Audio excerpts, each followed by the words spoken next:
Okay. By the way, we're gonna get see you guys. See you around. Thanks. Happy birthday. Thank you very much.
Joel Montalbano, the Deputy ISS Program Manager here in Baikonur. Joel, another Soyuz on the pad, ready to launch another crew. In this case, 2 Americans launching, the addition of a 3rd NASA astronaut on board to start a year of that type of crew complement.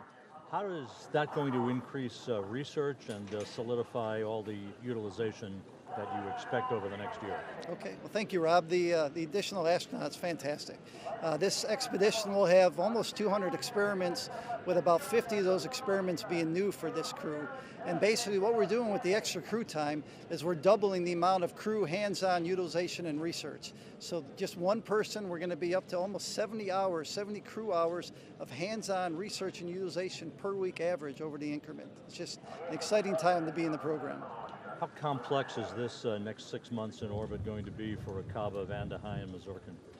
You know, right now with the additional crew member, we continue to hit our stride on space station and doing more and more utilization and research, and the ability to do the science, do the research, get those results to the scientists on ground, it's just fantastic. And so we're looking forward to it, and we're just happy to be here. 3 weeks from now, the 60th anniversary of the launch of Sputnik from this very launch pad will be marked. A very significant milestone in 6 decades of human spaceflight that have evolved since the launch of Sputnik. How far have we come? How far can we go? As you know, we've come a long way. The ability to fly 6 people on space station like we have today is incredible. We see these opportunities that are presented to us and allow us to do the utilization, allow us to do the research, and to keep moving forward. And this is important as we look forward to exploration. You know, eventually space station will end and we'll have to go past the low Earth orbit and go to cislunar space.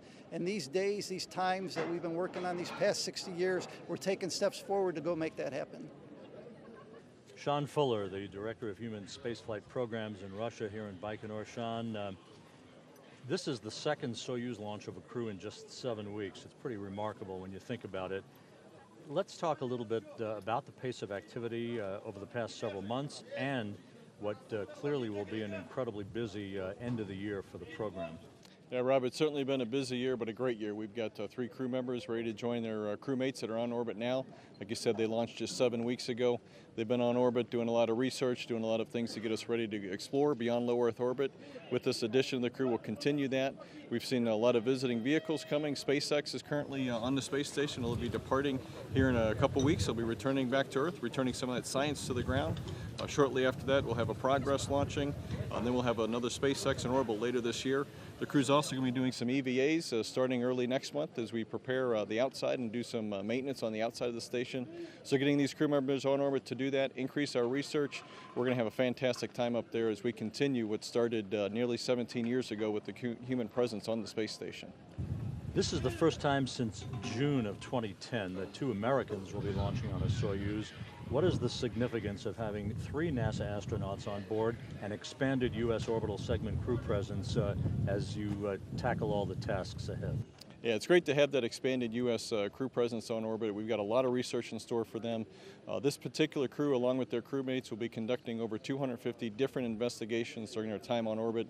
That's going to cover the gamut of human research, biotechnology, earth sciences, physical sciences, really cover the spectrum of research that'll benefit not only those of us here on the ground, but it's also technology that'll be advancing us further into the space as we go beyond low Earth orbit. So having that additional research, we'll be able to double our research time on the U.S. segment. And so this is really a fantastic step forward as we look ahead to commercial crew when we'll continually have 4 USOS crew members on orbit. You know, we always talk about this launch pad, its history.